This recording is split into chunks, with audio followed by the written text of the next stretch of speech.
السلام علیکم ورحمۃ اللہ وبرکاتہ۔ اعوذ باللہ من الشیطان الرجیم، بسم اللہ الرحمن الرحیم۔ یوصیکم اللہ فی اولادکم للذکر مثل حظ الانثیین،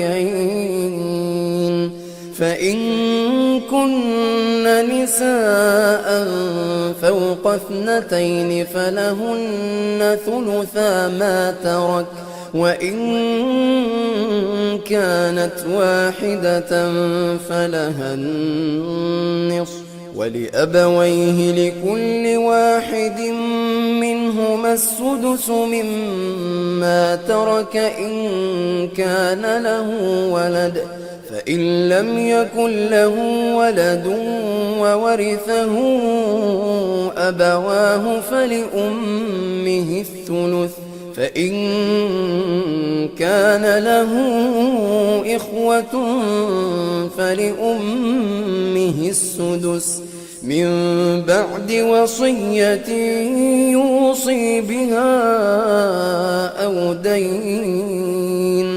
آباؤكم وأبناؤكم لا تدرون أيهم أقرب لكم نفعا، فريضة من الله، إن الله كان عليما حكيما. ولكم نصف ما ترك أزواجكم إن لم يكن لهن ولد، فإن كان لهن ولد فلكم الربع مما تركن من بعد وصية يوصين بها أو دين، ولهن الربع مما تركتم إن لم يكن لكم ولد، فإن كان لكم ولد فلهن الثمن مما تركتم من بعد وصية توصون بها أو دين، وإن كان رجل يورث كلالة أو امرأة وله أخ أو أخت فلكل واحد منهما السدس، فإن كانوا أكثر من ذلك فهم شركاء في الثلث من بعد وصية يوصى بها أو دين غير مضار، وصية من الله، والله عليم حليم. تلك حدود الله، ومن يطع الله ورسوله يدخله جنات تجري من تحتها الأنهار خالدين فيها، وذلك الفوز العظيم. ومن يعص الله ورسوله ويتعد حدوده يدخله نارا خالدا فيها وله عذاب مهين۔ سامعین محترم، آج جو رکوع مبارکہ آ رہا ہے یہ دوسرا رکوع ہے۔ اعوذ باللہ من الشیطان الرجیم، بسم اللہ الرحمن الرحیم۔ یوصیکم اللہ فی اولادکم، بے شک اللہ تم کو حکم دیتا ہے تمہاری اولاد کے معاملے میں۔ یعنی اب اولاد کے معاملے میں قانون وراثت کا اللہ تم کو کیا حکم دے رہا ہے سنو. للذکر مثل حظ الانثیین، لڑکے کا حصہ ہے دو لڑکیوں کے حصے کے برابر. یعنی ایک شخص ہے اگر وہ فوت ہو گیا، اس کا ایک ہی بیٹا ہے، اب ایک لڑکا ہے تو اس کا حصہ ہے دو لڑکیوں کے برابر. ٹھیک ہے، یہ 2/3 1/3 ابھی یہ الفاظ بہت آئیں گے، اس کو سمجھ لیجئے. فرض کریں 1 کروڑ روپے ہیں تو اس کا آدھا کیا ہوگا 50 لاکھ، اس کا 1/3 کیا ہوگا 33 لاکھ. سمجھ آ رہی ہے بات؟ اسی طریقے سے چھٹا حصہ 2/3 حصہ یہ سمجھ آئیے گا. صحیح ہے، تو یہی معاملات ابھی پورے ان 2 آیات میں نظر آئیں گے آپ لوگوں کو. تو یوصیکم اللہ فی اولادکم، بے شک اللہ تمہیں ترغیب دیتا ہے، نصیحت دیتا ہے، تم کو حکم دیتا ہے. فی اولادکم، اپنی اولاد کے معاملے میں کہ ٹینشن لو ان کی، زندگی میں وصیت کرو، وصیت بھی کرو اور پھر قانون وراثت کا بھی حق جو ہے جن کا، ان کا پورا ادا کرو. للذکر مثل حظ الانثیین، لڑکے کے لیے حصہ ہے دو لڑکیوں کے برابر. فإن كن نساء، اور اگر صرف لڑکیاں ہی لڑکیاں ہوں، صرف بیٹیاں ہی بیٹیاں ہوں، فوق اثنتین، 2 یا 2 سے زیادہ، فلہن الثلث ما ترک، تو ان دونوں کو 2/3 میں سے حصہ ملے گا. یعنی ان لڑکیوں کو 2/3 میں سے حصہ ملے گا. ما ترک، جو کہ ترکہ یا مالیت، چھوڑ کے مر جائے ماں باپ، یعنی والدین چلے گئے پیچھے اتنا مال ہے، اس طریقے سے ڈیوائیڈ ہوگا. اور آگے کیا فرمایا؟ وَإِن كَانَتْ وَاحِدَةٌ، اور اگر ایک ہی لڑکی ہو، ایک ہی بیٹی ہے، فَلَهَا النِّصْفُ، تو اس کو آدھا ملے گا. یعنی اگر کسی معاشرے میں والد والدین فوت ہو جائیں اور پیچھے سمجھ لیجئے بہت دولت کے انبار ہیں، اور اگر صرف ایک ہی بیٹا ہے تو وہ پوری کی پوری وراثت اس کی ہو جائے گی. اگر صرف ایک ہی سن ہے، اونلی ہیریٹیج، تو ساری کی ساری وراثت اس بیٹے کی ہو جائے گی. ایک بیٹی ہے تو وراثت آدھی ملے گی، اور اگر صرف بیٹیاں ہوں 2 یا 2 سے زیادہ تو ان کو 2/3 ملے گا. بقیہ حصہ دوسروں کو جائے گا، وہ علیحدہ معاملہ ہے، وہ بھی آگے آ جائے گا. ابھی بیسک سمجھتے جائیے. اب آگے فرمایا وَلِأَبَوَيْهِ لِكُلِّ وَاحِدٍ مِّنْهُمَا السُّدُسُ، اور ماں باپ کے لیے یعنی دونوں میں سے ہر ایک کے لیے چھٹا حصہ ہے، ہر ایک کے لیے چھٹا حصہ ہے. مما ترک، جو کہ ترکہ چھوڑ کے مرے.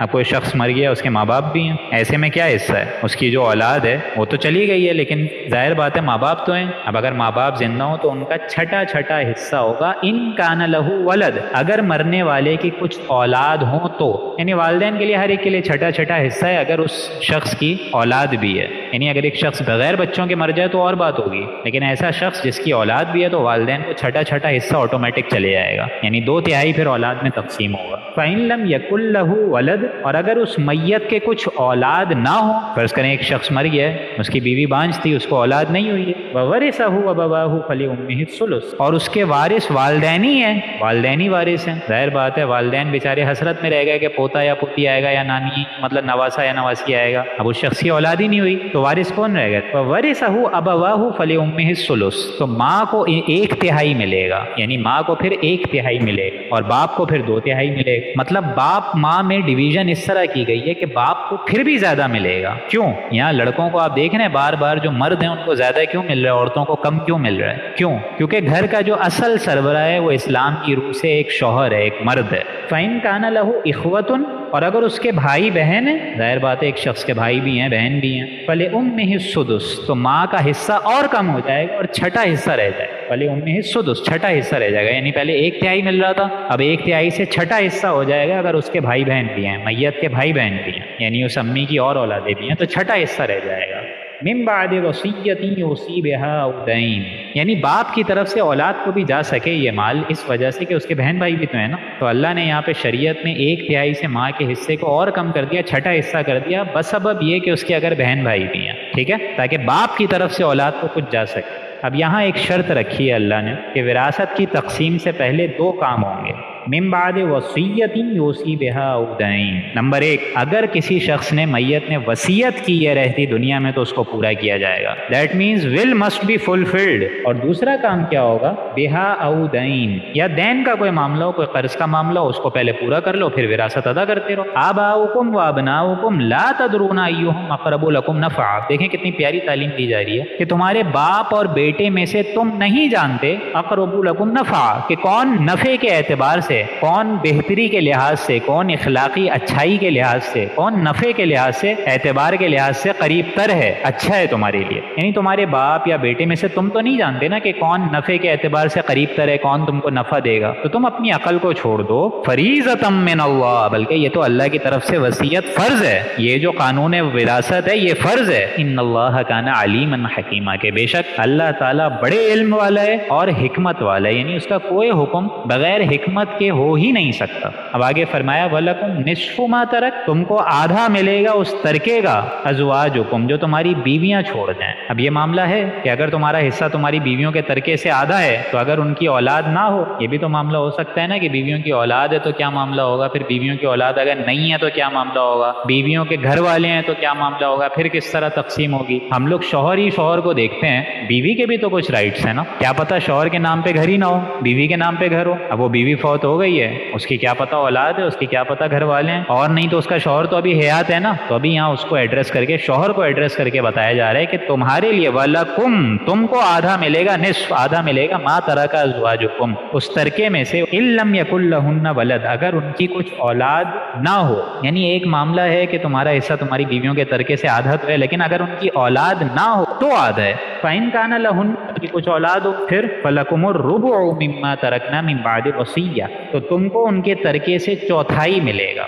یعنی اب آدھے کے بجائے چوتھائی حصہ شوہر کا ہوگا، باقی 3/4 کس کا ہوگا، 3/4 کس کا ہوگا، وہ اس کی اولاد میں تقسیم ہو جائے گا۔ اور یہ معاملہ بھی من بعد وصیۃ یوصین بہا او دین، اور یہ معاملہ بھی پورا کب ہوگا، جب وہ 2 شرائط پوری کی جائیں گی، یعنی وصیت کے پورا ہونے کے بعد اور قرض کی ادائیگی کے بعد۔ وَلَهُنَّ الرُّبُعُ مِمَّا تَرَكْتُمْ إِن لَّمْ يَكُن لَّكُمْ وَلَدٌ، ان بیویوں کو چوتھائی ملے گا اس ترکے کا جس پر تم چھوڑ کے جاؤ گے۔ فَإِن كَانَ لَكُمْ وَلَدٌ، اور اگر اس کی کچھ اولاد ہو، یعنی ظاہر بات ہے شوہر کی اولاد بھی تو ہوگی نا، ولد ہے، فَلَهُنَّ ثُمُنُ مِمَّا تَرَكْتُمْ، تو ان کو تمہارے ترکے میں سے چھوڑے ہوئے مال میں سے 8واں حصہ ملے گا، یعنی اب 1/4 کے بجائے اب معاملہ ہو گیا ہے 8ویں حصے کے اوپر، اگر اولاد ہے تو، اوکے۔ اور یہ بھی کس کے بعد، من بعد وصیۃ توصون بہا او دین، وصیت نکالنے کے بعد، یعنی وصیت کی ادائیگی کے بعد، یا دین اور قرض کے معاملے کی ادائیگی کے بعد۔ اب ایک اور شرائط بھی تو ہو سکتی ہے نا کہ اگر جو مرا ہے وہ کلالہ ہے، اب یہ کلالہ کیا ہوتا ہے پہلے یہ سمجھ لیجئے، آیت کا ترجمہ تو یہ ہے وَإِن كَانَ رَجُلٌ يُورَثُ كَلَالَةً، اور اگر کوئی میت ایسی ہو کہ وہ کلالہ ہو، اب یہ کلالہ کیا ہے یہ سمجھیے، یعنی اگر وہ مرد یا عورت دونوں کلالہ ہیں، دونوں میں سے کوئی ایک کلالہ ہے، کلالہ اس کو کہتے ہیں جس کی نہ ماں ہو نہ باپ ہو نہ اولاد ہو، مطلب صرف میت کے بہن بھائی رہ جائیں۔ فرض کریں کوئی شخص مرتا ہے، اس کا نہ باپ ہے نہ ماں ہے، نہ اس کی بیچارے کی کوئی اولاد ہوئی، تو ایٹ لیسٹ بھائی بہن تو ہوں گے نا، تو صرف میت کے جو بھائی بہن رہ جائیں، ایسی فوت شدہ انسان کو، فوت شدہ مرد یا عورت کو کہتے ہیں کلالہ، اس لیے فرمایا وَإِن كَانَ رَجُلٌ يُورَثُ كَلَالَةً أَوِ امْرَأَةٌ، خواہ وہ میت مرد ہو یا عورت، رَجُلٌ يُورَثُ كَلَالَةٍ أَوِ امْرَأَةٌ، یا تو مرد ہو یا تو عورت ہو، وَلَهُ أَخٌ أَوْ أُخْتٌ فَلِكُلِّ وَاحِدٍ مِّنْهُمَا السُّدُسُ، تو اس کے لیے یہ اچھا ایک اور بات یہ سمجھ لیجئے کہ یہاں بہن بھائی بھی 3 قسم کے ہوتے ہیں، ابھی آیت میں نے کمپلیٹ نہیں کری ہے، یہ سمجھ لیجئے کہ جزیرہ نمایاں عرب میں اس دور میں جو معاشرتی سطح تھی وہاں 3 قسم کے بہن بھائی ہوتے تھے۔ ہمارا کیا معاملہ ہوتا ہے، ایک سوتیلا ہے اور ایک سگا ہے، وہاں سمجھ لیجئے 3 ٹائپس ہوتے تھے، ایک عینی، عین یہ نون یہ عینی، یعنی ماں اور باپ مشترک ہیں، یعنی حقیقی سگے بہن بھائی جس کو ہم لوگ کہتے ہیں، ٹھیک ہے، جو کہ نارمل خاندان ہوتا ہے۔ نمبر 2 علاتی، علاتی کہتے ہیں باپ ایک ہیں مائیں جدا ہیں، اب عرب کے یہاں ان کو بھی حقیقی کہتے تھے، ان کو بھی عینی کہتے تھے، ان کے یہاں کوئی فرق نہیں سمجھا جاتا تھا کہ باپ تو ایک ہی ہے مائیں جدا ہیں۔ فرض کریں پولیگیمی ہے، ایک شخص نے 3-4 شادیاں کر لی ہیں تو ہر ایک سے اولاد ہے، تو باپ تو ایک ہی ہوئی نا، مائیں جدا ہیں۔ اور تیسری ٹائپ ہے وہ اخیافی ہے، سوتیلا، عرب کے یہاں وہ کہلاتا تھا سوتیلا۔ سوتیلا سے مراد ماں ایک ہو اور باپ کئی ہو اور ہو، ٹھیک ہے، ماں ایک ہی ہو یونائٹڈ سنگل، لیکن باپ کئی ہو زیادہ ہو۔ جیسے ایک شخص کی اولاد تھی، وہ فوت ہو گیا، اب بیوی نے دوسری شادی کر لی، پھر دوسرے شوہر سے بھی اولاد ہو گئی، تو ماں کو ایک ہے اولاد، ماں تو ایک ہی ہوئی نا، لیکن اولاد 2 باپوں سے ہے، ٹھیک ہے، تو ایسے شخص کو کہا جاتا ہے کلالہ، جس کا حکم اب آ رہا ہے۔ یہاں پہ آیت تھی وَإِن كَانَ رَجُلٌ يُورَثُ كَلَالَةٍ، اگر وہ مرد ہو کلالہ یا عورت ہو، کلالہ سے مراد یعنی ایسی میت، ایسا فوت شدہ شخص جس کے نہ ماں ہے نہ باپ ہے نہ اولاد، وَلَهُ أَخٌ أَوْ أُخْتٌ فَلِكُلِّ وَاحِدٍ مِّنْهُمَا السُّدُسُ، اگر ایسے شخص کا ماں کی طرف سے ایک بھائی یا بہن ہے، اخیافی بھائی یا بہن ہے، یعنی ایسا شخص مر گیا ہے لیکن کہیں نہ کہیں اس کی ماں کی طرف سے، یعنی اخیافی جو میں نے ابھی آپ کو بتایا ہے، ٹھیک ہے، سوتیلا، اب کوئی بھائی یا بہن ہے تو ان دونوں میں سے کیا معاملہ آ رہا ہے، فَلِكُلِّ وَاحِدٍ مِّنْهُمَا السُّدُسُ، تو ان دونوں میں سے ہر ایک کا 6واں حصہ ملے گا، ٹھیک ہے، یعنی 1/6۔ پھر آگے فرمایا فَإِن كَانُوا أَكْثَرَ مِن ذَلِكَ، پھر اگر یہ لوگ اس سے زیادہ ہوں فَهُمْ شُرَكَاءُ فِي الثُّلُث، تو سب کے سب میں 1/3 میں شریک ہوں گے. یعنی ظاہر بات ہے اگر ایک بھائی یا بہن سے بھی زیادہ ہے تعداد تو سب کے سب 1/3 میں شریک ہو جائیں گے. ٹھیک ہے، نہیں وہ جو مال چھوڑا ہے اس کا 1/3 آپ فرض کریں 1 کروڑ کا 1/3 الگ کر لیں اور وہ 1/3 ایکولی جتنے بہن بھائی ہیں ڈیوائڈ کر لیجئے. صحیح ہے، وہ 1/3 میں سارے شریک ہو جائیں گے. من بعد وصیۃ یوصی بها او دین، لیکن یہ بھی وصیت نکالنے کے بعد کہ وصیت ادا کر دی جائے یا دین کا معاملہ ادا کیا جائے، قرض ہو وہ ادا کر دیا جائے. غیر مضار، اور یہ معاملہ بھی کسی کو تکلیف پہنچانے کی نیت سے نہ ہو، یعنی یہ سارا کام سارا معاملہ جو ہے وہ کسی کو تکلیف پہنچانے کی نیت نہیں ہو. وصیۃ من اللہ، اور اس کو حکم کو کھول دیا گیا کہ اللہ کے حکم پر دھوکہ مت کھاؤ. وصیۃ من اللہ، یہ وصیت ہے اللہ کی طرف سے، یہ حکم ہے اللہ کی طرف سے. واللہ علیم حلیم، کہ اللہ تعالیٰ خوب جانتے ہیں اور وہ بڑے حلم والا ہے. یعنی وہ جو حکم اس نے دیا اس میں حلمت ہے، وہ کوئی نہ کوئی اس میں اللہ کی طرف سے تمہارے لیے ہی بہتری ہے. اور آگے فرمایا تلک حدود اللہ، یہ اللہ کی حدود ہیں، حدود ہیں. These are the boundaries of Allah, these are the limitations. ومن یطع اللہ ورسولہ، اور جو کوئی اللہ کی اطاعت پہ کاربند ہو جائے، پوری اطاعت کرے اور ساتھ ساتھ رسول کی بھی، یدخلہ جنات تجری من تحتها الانہار، تو اس کو تو ایسی بہشت میں لے کر جاؤں گا جن کے نیچے جن کے دامن میں ندیاں بہ رہی ہیں. خالدین فیہا، وہ ہمیشہ ہمیشہ اس میں رہیں گے. وذالک الفوز العظیم، اور یہ بہت بڑی کامیابی ہے، بہت بڑی. یعنی اس معاملے میں بھی اللہ کی اطاعت اور رسول کی اطاعت فرض ہے. وَمَن يَعْصِ اللَّهَ، جو شخص اللہ اور رسول کا کہنا نہیں مانے گا، یعنی اس وراثت قرض کے معاملے اور تقسیم کے معاملے اور قانون وراثت کو، ان سب کو ہلکا لے گا. بعض اوقات یہ بھی ہوتا ہے کہ بھائی جو ہے وہ لے کے بیٹھ جاتے ہیں اور بعد میں مرتے دم تک نہیں دیتے. ان پاگلوں کو یہ نظر نہیں آ رہا ہوتا کہ اللہ نے یہاں آیت میں کیا لکھا ہوا ہے. وَمَن يَعْصِ اللَّهَ، جو شخص اللہ اور رسول کا کہنا نہیں مانے گا، ہلکا لے گا ایسے احکامات کو. وَيَتَعَدَّ حُدُودَهُ، اور ان قاعدوں کے مطابق نہیں چلے گا بلکہ اس کی حدود سے تجاوز کرے گا، بائی پاس کرنے کی کوشش کرے گا. يُدْخِلْهُ نَارًا خَالِدًا فِيهَا، اس کو میں داخل کر دوں گا آگ کے اندر. وَمَن يَعْصِ اللَّهَ، جو کہ اللہ اور رسول کا کہنا نہیں مانے، وَرَسُولَهُ وَيَتَعَدَّ حُدُودَهُ، اور اللہ کی حدود سے تجاوز کر جائے، يُدْخِلْهُ نَارًا خَالِدًا فِيهَا، اس کو ہم داخل کریں گے آگ میں اور ہمیشہ ہمیشہ اس میں چلتا رہے گا. وَلَهُ عَذَابٌ مُهِينٌ، اور اس کی سزا ایسی ہوگی جس میں ذلت ہی ذلت ہے، اہانت ناک سزا. بارک اللہ لنا ولکم فی القرآن العظیم ونفعنی وإیاکم بالآیاتہ والذکر الحکیم. صدق اللہ العظیم.